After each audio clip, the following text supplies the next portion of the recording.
Chapter 13. Sol didn't even know how he made it back to his dorm. He slammed the door shut, tossed all his books and the crystal ball onto the bed, and slowly slid down to sit on the floor, leaning against the bed frame. Why can't I sense much dark element? Is the elemental distribution in the classroom uneven? With that thought, Sol immediately opened his book, picked up the crystal ball, and began meditating on the floor. This time, he did sense some dark element particles, but they were still pathetically few, even fewer than the white ones. The white ones are light elements, the impossible. During the test, my sensitivity to dark element was clearly the highest. Could Sid have tampered with the test? No, unlikely. If he wanted to fail me, messing with the elemental perception wouldn't make sense? Though he didn't want to, Sol ended up thinking of Concha. The image that surfaced in his mind was her handing him that vial of healing potion.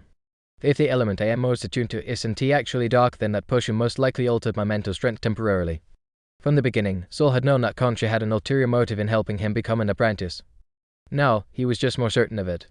He let out a long sigh, dropped the crystal ball, and looked up as afternoon class was about to start. There was no point questioning Concha now, so he could only take things one step at a time. When he left again, he didn't see Kelly.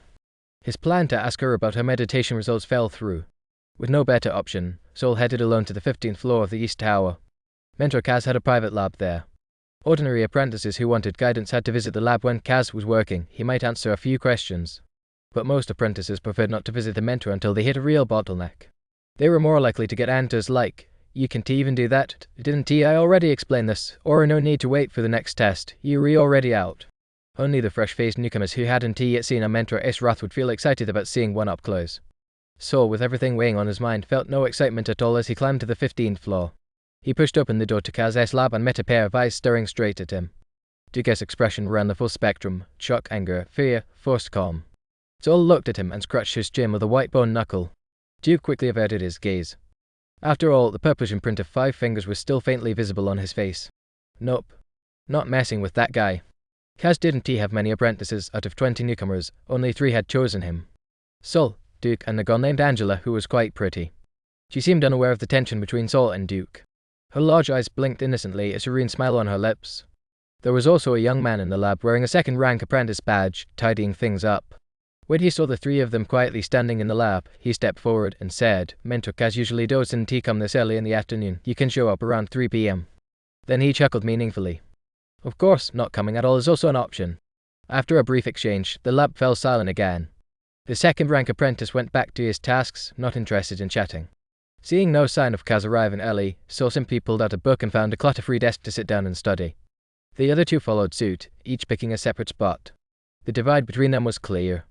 But Sol's mind was too burdened to focus. Every so often, he would glance up at the clock. Finally, at 3:30 p.m., the lab door opened again. Everyone put down what they were doing and stood up. "Mentor." The second-rank apprentice greeted him with a smile.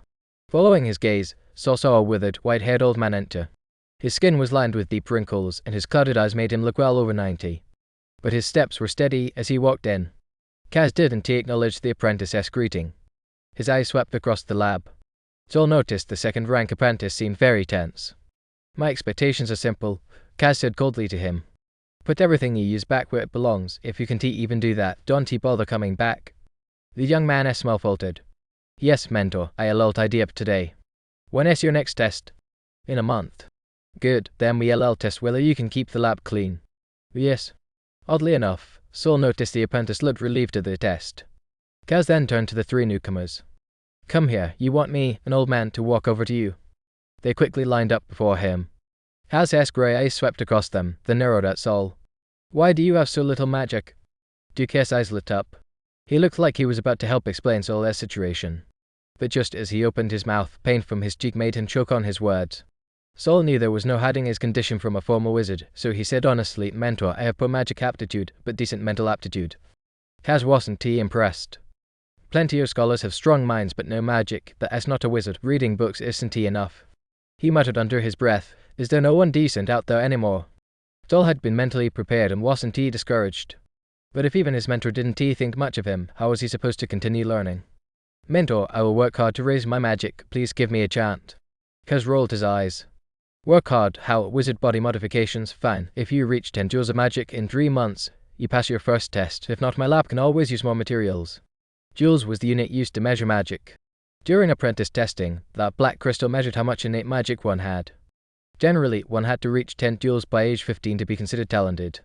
Sol's talent clearly didn't hit the mark. Probably not even 5 duels, otherwise Kaz wouldn't be this dismissive. 3 months to achieve what normally took 3 years. That was a tall order. Sol stepped forward, wanting to ask for more time. But Kaz raised a hand, stopping him. Then he said to the other two, "You two come with me." He glanced at Sol, "Stay with Mark." Mark was the second-rank apprentice in the lab. Kaz said no more and left with the other two, destination unknown. Mark didn't seem surprised and escorted them to the door. After they left, he closed the door and went back to sorting things, completely ignoring Sol. But Sol wasn't discouraged. He still had Contra behind him. He'd achieved her goal by becoming Kaz's apprentice. She would likely contact him soon with her next instruction. But Contra was using him more than helping him. Forcing him to alter his elemental affinity, likely just to steer him toward Kaz, showed how little she cared for his circumstances. If Sol wanted to ride her coattails to power, he couldn't let himself be treated like a disposable pawn. He would have to tread carefully, balancing between rejecting her dangerous orders and gaining her protection. First of all, he had to keep learning wizardly. Senior, Sol approached Mark. "Can I help you clean up?" Mark looked back, unsurprised by Sol's offer as if he'd been expecting it. "Sight, you newcomers have no magic crystals or credit points. All you can do is grunt work. You'll be cleaning the lab for the next month. I'll teach you 1 hour a day." Sol looked around. The lab wasn't huge, but it was packed with stuff. He hesitated. "Clean the entire lab, Senior. I am afraid my current skills might slow you down."